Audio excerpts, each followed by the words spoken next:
Just got this in. So this is the SPC Maker 95GF. This is a really, really cool brushless micro quadcopter here. It comes with 1104 7500 kV motors.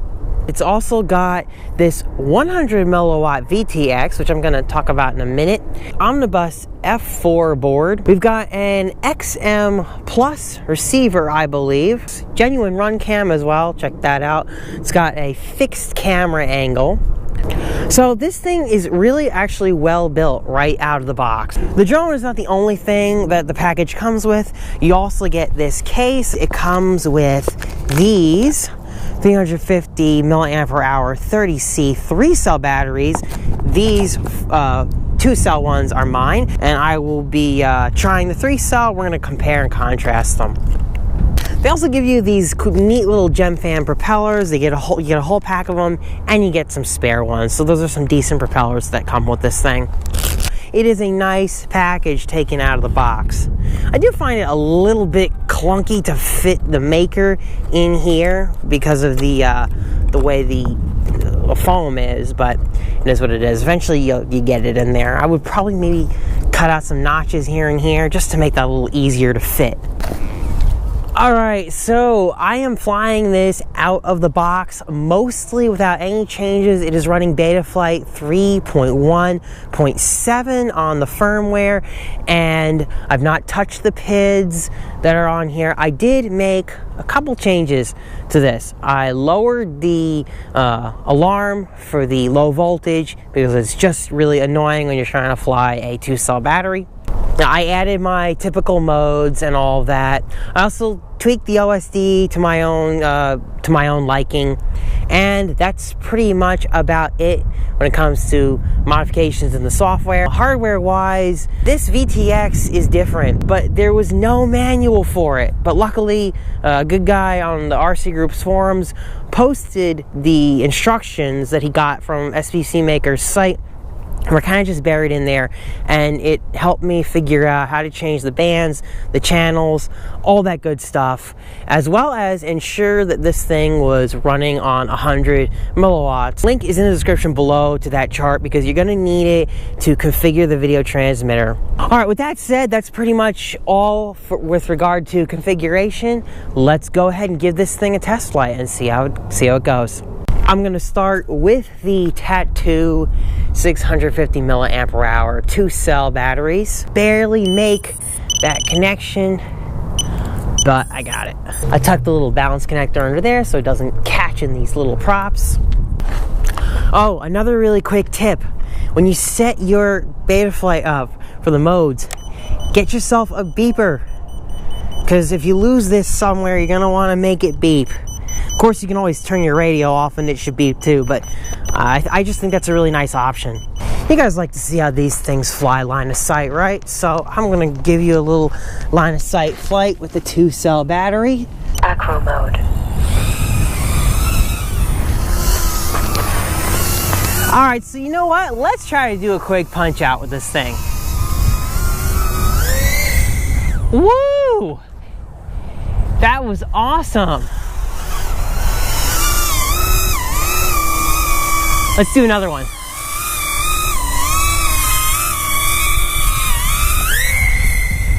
Woo!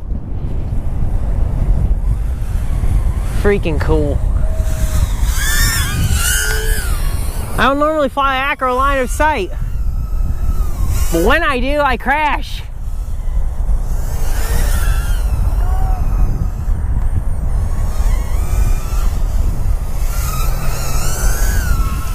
Yeah, I know this is an FPV unit, but this is fun.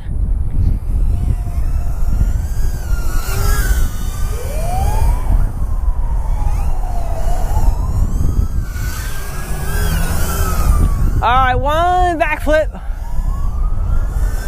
Oh yeah. Oh wow. Where the hell is it? Oh, there it is. We're good. We're good.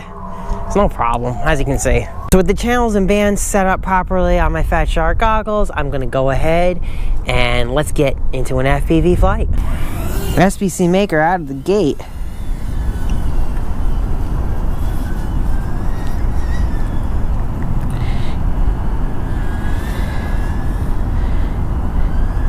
Now, flight time, I'm expecting about 3 minutes on this battery because I already flew it once, and that was the flight time I received on this battery. However, my fingers are already pretty freaking cold. So, I have a really, really smooth flight control on 2-cell battery with this thing. Especially if you get a good high C-rated one, like this. Look at those rolls. It's just freaking awesome. Woo! Kind of just whipping it around. It's a bit windy out here. I'm seeing a little oscillations here and there when I slow down. But I mean, the thing is doing really, really well. 1 minute.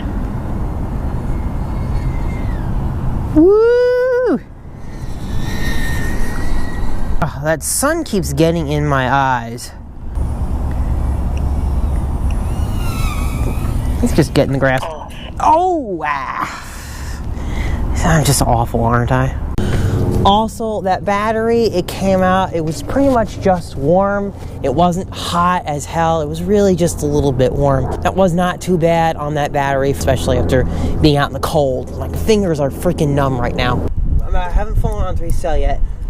I'm not really expecting a lot, to tell you the truth, out of this stock battery, but it might surprise me. Starting up. Now I noticed it says 12.1 volts, and not really sure why it says that because I pulled it off the charger and it said it was fully charged.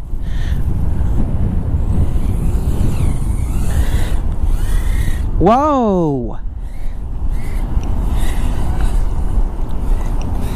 I don't know if you guys can hear that, but you hear that fluttering?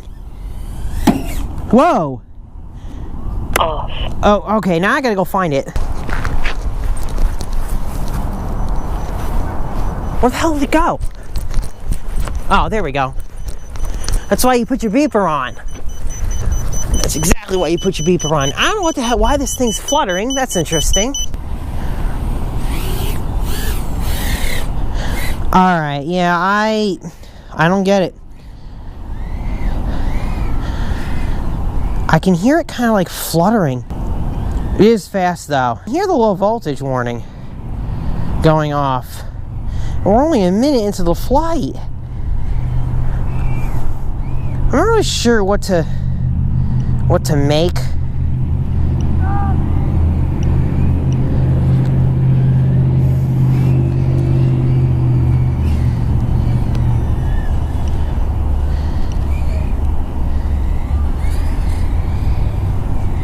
Well, the 3-cell's definitely got good punch. It's got good punch on 3-cell. But I'm just not sure if I'm impressed with the stock battery that comes with it. Look at how deep look at how we're going real low.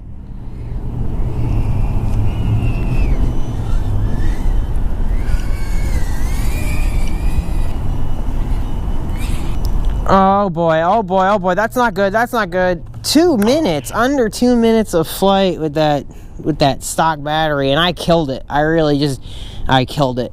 Okay, my fingers are cold right now. They're really, really cold. And I just went and grabbed that drone, and this battery is hot. I'm actually very thankful for it, because now I have a hand warmer, but that's no good. This battery is just not sufficient to be running this on 3S. I mean, it shouldn't get that hot. And I know I ran into the ground, but yeah, so definitely get yourself a different 3-cell battery. Alright, so what do I make of the SPC Maker 95GF? Well, I really liked how it flew on the 2-cell batteries that I have, these tattoo batteries. I know some people are going to say, that's just underpowered for a unit like this, and yeah, maybe you're right. However, I thought it flew just fine, especially for the size that it is, but it did pack a punch on 3S. Don't use those 3-cell batteries that come with it. They're obviously underpowered. They obviously cannot, they cannot reasonably sustain even 2 minutes of flight. So definitely get yourself some different 3-cell batteries. I'm going to experiment with this a little bit more. I'm really not sure what to make of some of that fluttering that you saw or heard with the 3-cell batteries. That was, I'm really not sure what to make of that. Everything else is good. The 100 milliwatt VTX, I didn't really get a chance to test that well out here, but the video was pretty clear. The RunCam is top notch. I do wish that you could control the angle on this thing, but it's fine. I think this is a really solid unit out of the box. It's kind of expensive, but I would still recommend it. I would still recommend it. All right, so that's it, guys. I hope you enjoyed the review, and as always, have a great day, guys. My fingers are numb, so I'm gonna try to get inside now.